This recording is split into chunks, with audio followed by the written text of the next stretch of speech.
அந்த அதிகாலை நான் பேருந்திலிருந்து இறங்கிய போது 100க்கும் மேற்பட்ட கண்கள் என்னையே பார்த்து கொண்டிருந்தன. என் பின்னால் ஒரு பெண், அவள் கையில் ஒரு சிறிய குழந்தை. இரவு முழுவதும் நாங்கள் இருவரும் ஒரே பேருந்தில், ஒரே இருக்கையில் இருந்ததை பார்த்தவர்கள் தங்களுக்குள் ஏற்கனவே ஒரு கதையை உருவாக்கிவிட்டார்கள். இவர்கள் யார்?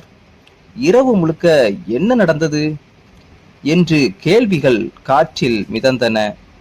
அந்த பெண்ணின் கண்களில் கண்ணீர் இருந்தது. என் முகத்தில் அமைதி மட்டுமே இருந்தது. நான் உண்மையை சொல்ல நினைக்கவில்லை. ஏனென்றால் அந்த இரவில் நடந்ததை அவர்கள் நம்பவே மாட்டார்கள். ஒரு மழை, ஒரு பழுதான பேருந்து, அதுதான் அந்த இரவின் உண்மை. ஆனால் அந்த உண்மையை அறியாமல் எல்லோரும் எங்களை பற்றி தீர்ப்பு சொல்லிவிட்டார்கள். அந்த இரவு எங்கள் வாழ்க்கையையே ஏன் இப்படி மாற்றியது? மதுரை மாட்டுத்தாவணி பேருந்து நிலையம். மாலை 7 மணி.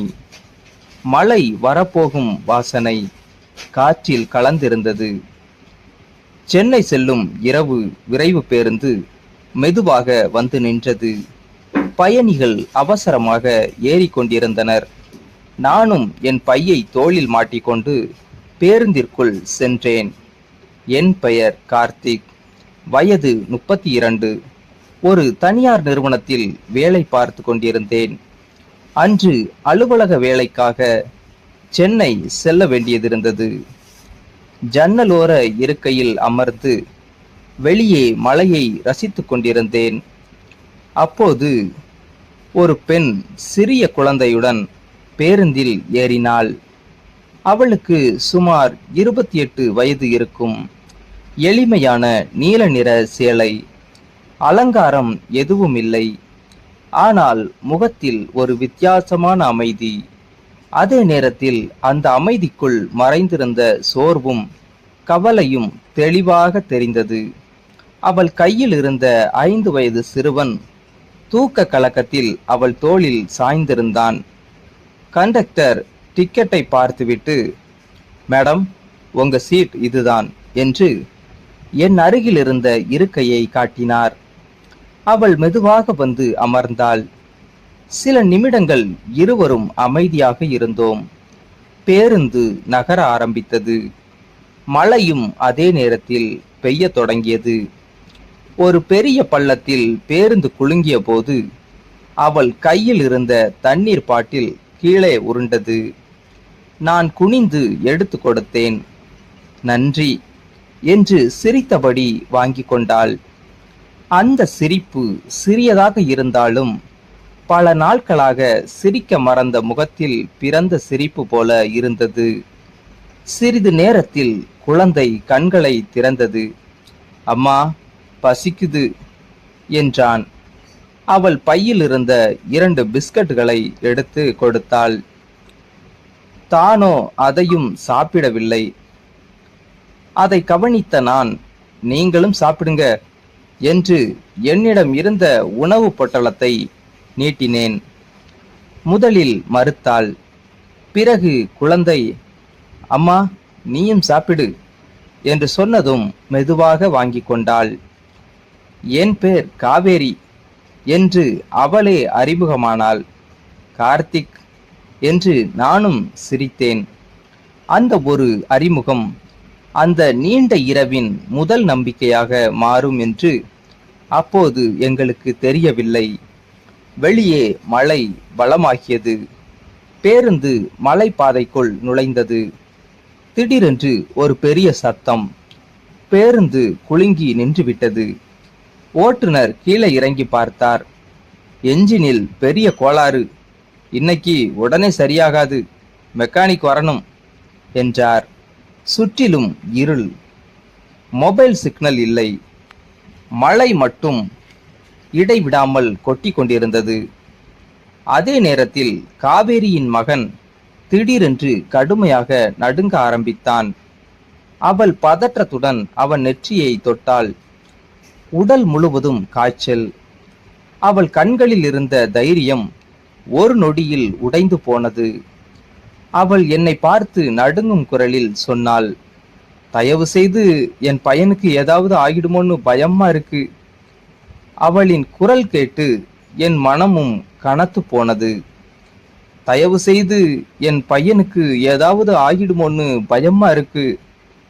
காவேரியின் அந்த ஒரு வார்த்தை அந்த இரவின் அமைதியை உடைத்தது.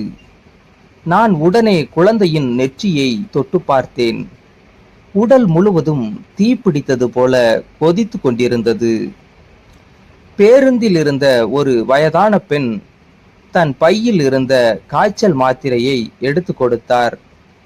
ஆனால் மருத்துவரின் ஆலோசனை இல்லாமல் கொடுக்க யாருக்கும் தைரியம் வரவில்லை. அந்த நேரத்தில் ஓட்டுநர் வந்து, இன்னும் 10 கிலோமீட்டர் தூரத்தில் ஒரு ஆரம்ப சுகாதார நிலையம் இருக்கு, மெக்கானிக் வந்துட்டாரு, பேருந்து மெதுவாக போகலாம் என்றார். பேருந்து மீண்டும் கிளம்பியது. அந்த 10 கிலோமீட்டர் பயணம் எங்களுக்கு பல மணி நேரம் போல இருந்தது. காவேரி குழந்தையை மார்போடு அணைத்தபடி அமைதியாக அழுதாள். எதுவும் ஆகாது என்று நான் சொல்லிக் கொண்டே இருந்தேன். அது அவளுக்கு ஆறுதலா அல்லது எனக்கே தைரியமா எனக்கே தெரியவில்லை. சுகாதார நிலையத்தை அடைந்ததும் மருத்துவர் குழந்தையை உடனடியாக உள்ளே அழைத்து சென்றார். சில நிமிடங்கள் எங்களுக்கு பல வருடங்கள் போல கடந்தன. பிறகு மருத்துவர் வெளியே வந்தார். பயப்பட வேண்டாம், காய்ச்சல் அதிகமா இருந்தது, சரியான நேரத்துல கொண்டு வந்துட்டீங்க. அந்த வார்த்தையை கேட்டவுடன் காவேரி கண்களை மூடி அழுதாள். நிம்மதியின் கண்ணீர். அவள் என்னை பார்த்து கைகளை கூப்பினாள். நான் உடனே, அப்படி செய்யாதீங்க, நானும் ஒரு மனிதன், யாரா இருந்தாலும் இதைத்தான் செய்வேன் என்றேன். காலை விடிந்தது. மழையும் நின்றது. நாங்கள் மீண்டும் பேருந்தில் ஏறினோம். இரவு முழுவதும் நடந்ததை பார்த்திருந்த சில பயணிகள் எங்களை அமைதியாக பார்த்தார்கள். யாரும் எதுவும் பேசவில்லை. ஆனால் அவர்களின் பார்வையில் பல கேள்விகள் இருந்தன. சென்னையை அடைந்ததும் காவேரி மெதுவாக சொன்னாள், உங்க பெயரை என் வாழ்க்கை முழுக்க மறக்க மாட்டேன். நான் சிரித்தேன். நல்லா இருங்க, பையனை நல்லா பார்த்துக்கோங்க என்று சொல்லிவிட்டு என் வழியில் நடந்தேன். அது எங்கள் கடைசி சந்திப்பு என்று நினைத்தேன். 6 மாதங்கள் கழித்து ஒரு ஞாயிற்றுக்கிழமை என் வீட்டின் கதவை யாரோ தட்டினார்கள். கதவை திறந்தேன். வாசலில் காவேரி, அவள் அருகில் அவளுடைய மகன். இப்போது அவன் ஆரோக்கியமாக இருந்தான். அவன் என்னை பார்த்ததும் ஓடி வந்து என்னை கட்டி கொண்டான். அங்கிள், நான் நல்லா ஆயிட்டேன் என்றான். என் கண்கள் கலங்கின. காவேரி மெதுவாக பேச ஆரம்பித்தாள். அந்த இரவு நீங்க உதவலன்னா என் வாழ்க்கையே மாறியிருக்கும்.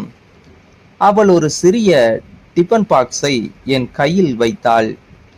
இது நான் செய்த சாப்பாடு, நன்றிக்காக.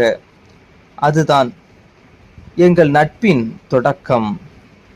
காலம் மெதுவாக நகர்ந்தது. அவசரத்தில் பிறந்த அறிமுகம் நம்பிக்கையாக மாறியது. நம்பிக்கை நட்பாக மாறியது. நட்பு காதலாக மலர்ந்தது. ஆனால் அந்த காதலில் அவசரம் இல்லை, ஆசை இல்லை, மரியாதை மட்டுமே இருந்தது. 1 வருடத்திற்கு பிறகு 2 குடும்பங்களின் சம்மதத்துடன் நாங்கள் திருமணம் செய்து கொண்டோம். திருமண மேடையில் காவேரியின் மகன் என் கையை பிடித்தபடி நின்றான்.